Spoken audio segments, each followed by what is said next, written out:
Assalamualaikum warahmatullahi wabarakatuh. Perkenalkan saya Anissa Trihapsari dengan NPM 2215061025. Pada kesempatan kali ini saya akan menyampaikan materi mengenai UX Design Approach serta review jurnal mengenai UX Design Approach itu sendiri.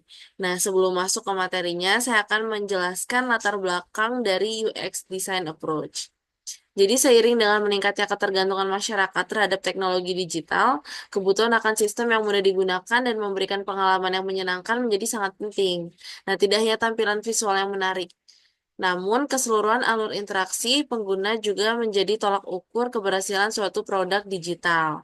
Nah, dalam konteks ini, UX Design Approach hadir sebagai pendekatan strategis yang menekankan pentingnya memahami kebutuhan dan perilaku pengguna sebelum merancang solusi. Nah, UX design tidak hanya berfokus pada estetika, tetapi juga pada bagaimana sebuah sistem dapat digunakan secara efisien, efektif, dan memuaskan.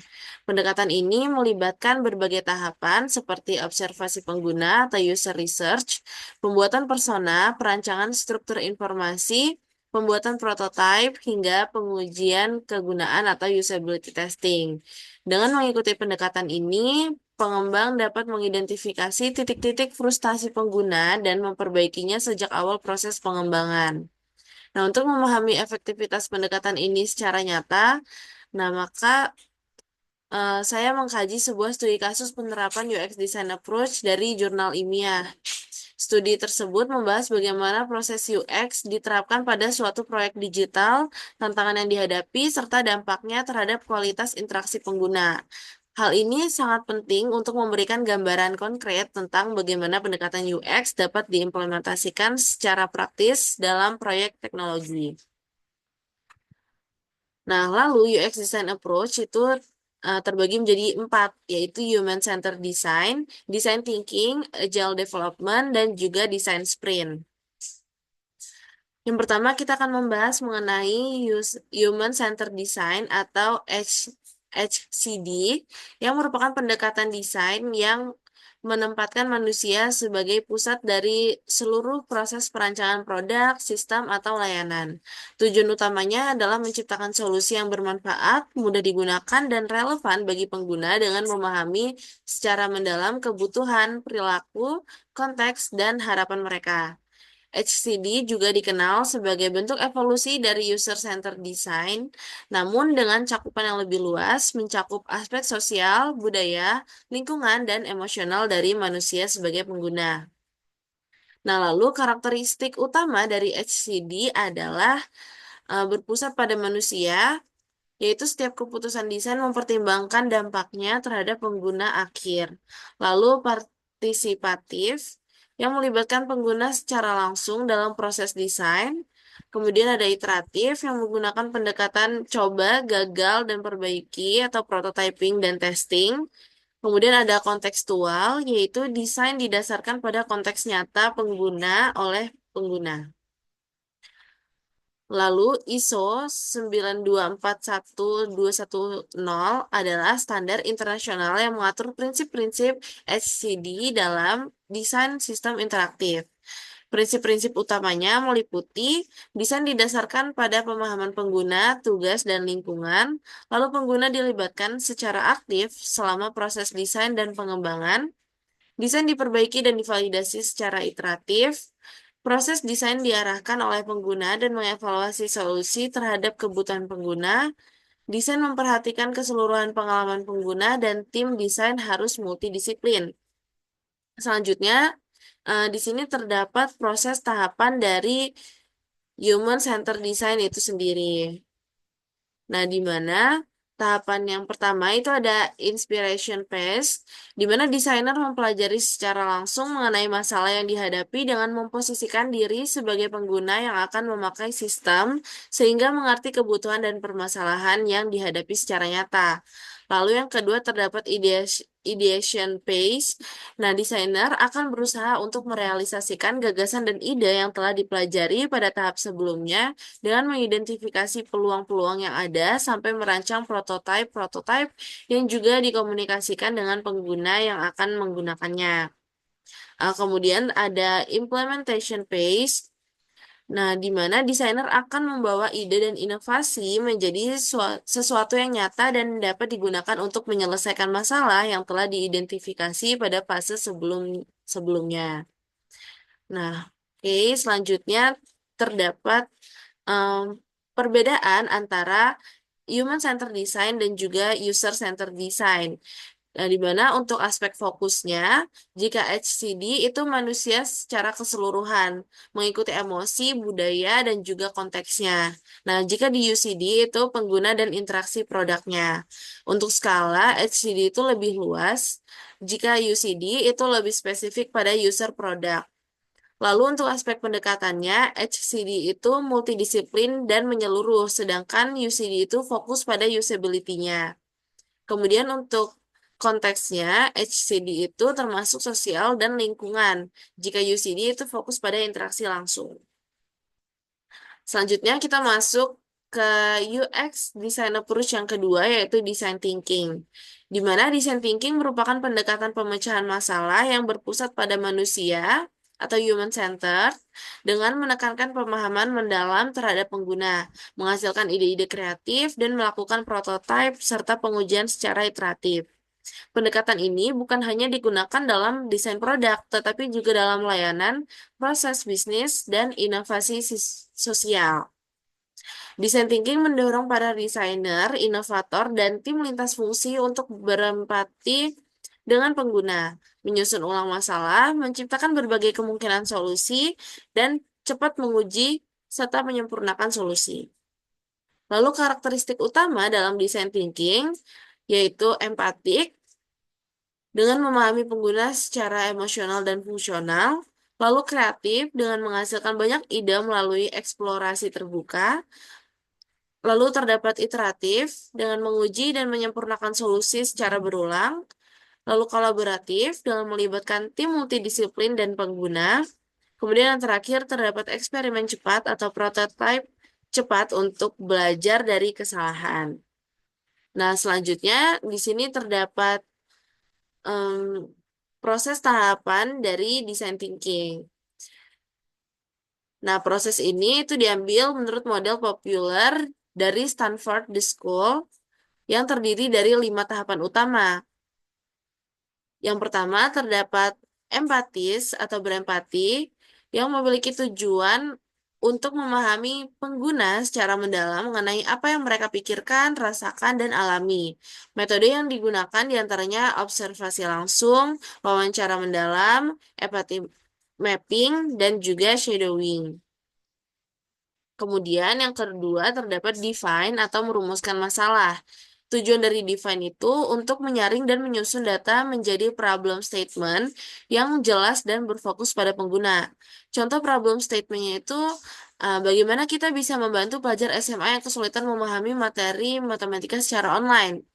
Nah, kemudian metode yang digunakan diantaranya affinity diagram, point of view, statements, dan user journey mapping.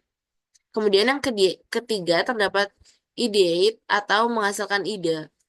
Tujuan dari ideate adalah untuk menghasilkan sebanyak mungkin ide solusi tanpa langsung menilai ide tersebut. Metode yang digunakan diantaranya brainstorming, crazy eight, mind mapping, dan juga scamper teknik. Selanjutnya, yang keempat itu terdapat prototype atau membuat prototype. Tujuan dari prototype ini untuk membuat representasi awal dari solusi yang bisa dalam bentuk fisik, digital, atau storyboard. Nah, metode yang digunakan diantaranya paper prototyping, low fidelity UI mockups, dan juga role playing. Kemudian yang kelima terdapat tes atau pengujian. Nah, tujuan dari testing ini adalah untuk menguji prototipe pada pengguna nyata untuk melihat apakah solusi benar-benar bekerja. Metode yang digunakan diantaranya usability testing, A/B testing, think aloud protocol, dan feedback loops. Oke, selanjutnya kita masuk ke UX Design Approach yang ketiga yaitu Agile Development. Di mana Agile Development merupakan pendekatan pengembangan perangkat lunak yang bersifat iteratif dan incremental, dengan fokus pada kolaborasi tim, fleksibilitas terhadap perubahan, dan kepuasan pengguna. Agile memungkinkan tim untuk mengembangkan produk secara bertahap, menerima masukan secara terus-menerus, dan merespon perubahan kebutuhan dengan cepat. Agile dikembangkan sebagai respon terhadap keterbatasan model tradisional seperti waterfall yang cenderung kaku dan lambat dalam merespon perubahan. Nah, pada tahun 2001, sekelompok pengembang perangkat lunak merumuskan Manifesto Agile yang berisi 4 nilai utama. Yang pertama, individuals and interaction over process and tools. Yang kedua, ada working software over comprehensive documentation. Yang ketiga, customer collaboration over contract negotiation. Dan yang keempat, ada responding to change over following a plan. Kemudian terdapat karakteristik utama dalam Agile, yaitu terdapat iteratif yang merupakan dikerjakan dalam siklus waktu pendek atau sprints, lalu incremental dengan fitur ditambahkan sedikit demi sedikit, lalu ada kolaboratif dengan tim bekerja secara intensif, kemudian cepat beradaptasi, dengan mudah menyesuaikan diri dengan perubahan kebutuhan. Lalu terdapat berbasis nilai pelanggan, yaitu prioritas adalah solusi yang memberikan nilai. Nah, kemudian ini terdapat Scrum Process. Jadi, di dalam Agile Development sebenarnya itu terdapat beberapa frameworks atau metode yang mengadopsi prinsip Agile, seperti Scrum, Kanban, Action Programming, dan juga Scaled Agile Framework. Namun, di sini kita fokus ke proses dari Scrum itu sendiri. Nah, Scrum ini merupakan metode paling populer dalam Agile yang menggunakan sprint. Biasanya itu 1 sampai 4 mingguan. Nah, peran utama dalam Scrum yaitu Product Owner, Scrum Master, dan Development Team. Artefak utama dalam Scrum yaitu Product Backlog, Sprint Backlog, dan Burn Down Chart. Kemudian aktivitas utamanya di antaranya Sprint Planning, Daily Stand Up, Sprint Review, dan juga Sprint Retrospektif. Oke, kemudian kita masuk ke UX Design Approach yang terakhir, yaitu Design Sprint. Nah, Design Sprint ini adalah metode terstruktur dan intensif selama 5 hari yang digunakan untuk memecahkan masalah kritis dan menguji ide melalui desain, prototype, dan feedback dari pengguna nyata. Metode ini dikembangkan oleh tim Google Ventures yang dipopulerkan oleh Jack Knapp dan banyak digunakan oleh perusahaan teknologi untuk mempercepat proses inovasi. Tujuan utama dari desain sprint adalah menghemat waktu dan biaya serta memvalidasi ide sebelum membangun produk secara penuh. Nah, karakteristik utama dalam desain sprint itu diantaranya cepat, hanya 5 hari, lalu berbasis tim kolaboratif 5 sampai 7 orang, fokus pada pemecahan masalah besar atau strategis, berpusat pada pengguna atau user center, lalu menghasilkan prototipe dan data validasi nyata dalam waktu yang singkat. Nah, di sini itu terdapat tahapan proses dari desain sprint itu sendiri.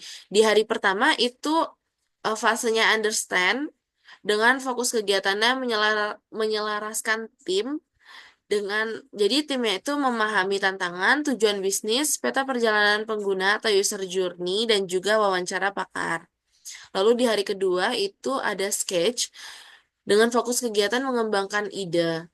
Jadi setiap anggota nantinya membuat solusi sketsa berdasarkan wawasan hari pertama. Lalu di hari ketiga itu ada decide dengan memilih solusi terbaik yang nantinya tim mengevaluasi dan memilih ide terbaik untuk diprototype. Lalu di hari keempat itu ada prototype, yaitu membuat prototype secara cepat dengan membangun low fidelity dan juga high fidelity dari solusi yang terpilih. Di hari kelima itu ada tes dengan menguji pada pengguna dengan melakukan usability testing dengan 5 pengguna nyata dan mengumpulkan insight-nya. Baiklah, selanjutnya saya akan melanjutkan ke review jurnal, di mana pada studi kasus kali ini saya mengambil judul jurnal Implementasi Design Thinking dalam Perancangan UI UX Aplikasi Kesehatan Berbasis Mobile dari PT Sintasi, di mana jurnal ini ditulis oleh eh, tim Muhammad Fadil Ariski, Kamal Prihandani, dan juga Apriyada Fautama. Sumber dari jurnal ini saya ambil di Jurnal Ilmiah Wahana Pendidikan volume 9 nomor 16 yang diterbitkan tahun 2023. Nah, jadi untuk pendahuluannya, dalam era digital yang semakin berkembang, kebutuhan terhadap aplikasi mobile yang tidak hanya fungsional tetapi juga memiliki antarmuka pengguna dan juga pengalaman pengguna atau UI UX yang baik semakin meningkat. Artikel yang ditinjau ini membahas bagaimana pendekatan UX design, khususnya metode design thinking, yang diimplementasikan secara nyata dalam perencanaan aplikasi kesehatan berbasis mobile di PT Sintasi. Studi ini relevan karena memberikan gambaran konkret tentang bagaimana metode UX dapat digunakan dalam konteks perusahaan di Indonesia, serta menunjukkan dampak signifikan dari pendekatan tersebut terhadap kualitas desain aplikasi. Lalu tujuan dari penelitian ini adalah untuk menerapkan metode design thinking dalam proses perancangan UI UX aplikasi kesehatan, kemudian menyusun dan menguji prototipe desain berdasarkan kebutuhan dan permasalahan pengguna, dan yang terakhir menyediakan solusi desain berbasis kebutuhan pengguna yang lebih baik dan efisien. Kemudian terdapat metodologi di mana penelitian ini menggunakan pendekatan kualitatif deskriptif dengan metode design thinking yang terdiri dari 5 tahap utama. Yang pertama adalah empathize atau mengumpulkan data dan informasi mengenai kebutuhan pengguna melalui observasi dan wawancara. Lalu ada define, menyusun pernyataan masalah berdasarkan hasil tahap empathize, lalu ada ideate, atau menciptakan berbagai solusi desain berdasarkan permasalahan yang telah dirumuskan, kemudian terdapat prototype atau membuat prototipe antarmuka aplikasi menggunakan tools desain UI seperti Figma. Kemudian terdapat tes dengan melakukan pengujian terhadap prototipe kepada calon pengguna untuk mendapatkan masukan dan validasi desain. Nah, kemudian terdapat hasil dan juga temuan di mana penelitian menunjukkan bahwa penerapan design thinking mampu menghasilkan desain aplikasi yang lebih relevan dengan kebutuhan pengguna. Beberapa temuan utama dari proses ini diantaranya pengguna lebih mudah memahami navigasi aplikasi setelah dilakukan iterasi desain. Kemudian masukan dari pengguna pada tahap testing sangat berpengaruh terhadap perbaikan desain. Kemudian penggunaan tools seperti Figma memudahkan proses visualisasi desain awal hingga pengujian. Lalu prototipe yang dihasilkan menunjukkan peningkatan dari segi usability dan efisiensi dibandingkan versi awal aplikasinya. Lalu terdapat kelebihan serta keterbatasan dari pengujian ini, di mana kelebihannya itu menggunakan metode design thinking secara komprehensif, kemudian studi kasus langsung di perusahaan Indonesia, di mana memberikan relevansi lokal. Lalu adanya dokumentasi proses dari tahap awal hingga evaluasi desain. Kemudian terdapat keterbatasan dari penelitian ini, diantaranya penelitian hanya dilakukan pada satu proyek dan perusahaan, sehingga generalisasi hasil masih terbatas. Lalu tidak ada metrik kuantitatif yang digunakan untuk mengukur peningkatan UX secara eksplisit. Kemudian terdapat kesimpulan dan juga rekomendasi yang saya berikan. Jadi dari jurnal ini memberikan kontribusi nyata terhadap praktik desain UX di Indonesia, khususnya dalam konteks pengembangan aplikasi mobile. Nah, penerapan metode design thinking terbukti dapat meningkatkan kualitas antarmuka dan juga kepuasan pengguna. Peneliti juga menegaskan pentingnya melibatkan pengguna sejak awal dalam proses desain. Kemudian, terdapat rekomendasi yang saya berikan, yaitu penelitian selanjutnya mungkin dapat dilakukan dengan pendekatan kuantitatif untuk mengukur efektivitas UX lebih objektif serta implementasi design thinking sebaiknya dikembangkan pada berbagai sektor lain yang ada di Indonesia. Baiklah, cukup sekian penjelasan mengenai materi UX Design Approach serta review jurnal yang berisi studi kasus terkait. Jika terdapat kesalahan, saya memohon maaf. Saya akhiri. Wassalamualaikum warahmatullahi wabarakatuh.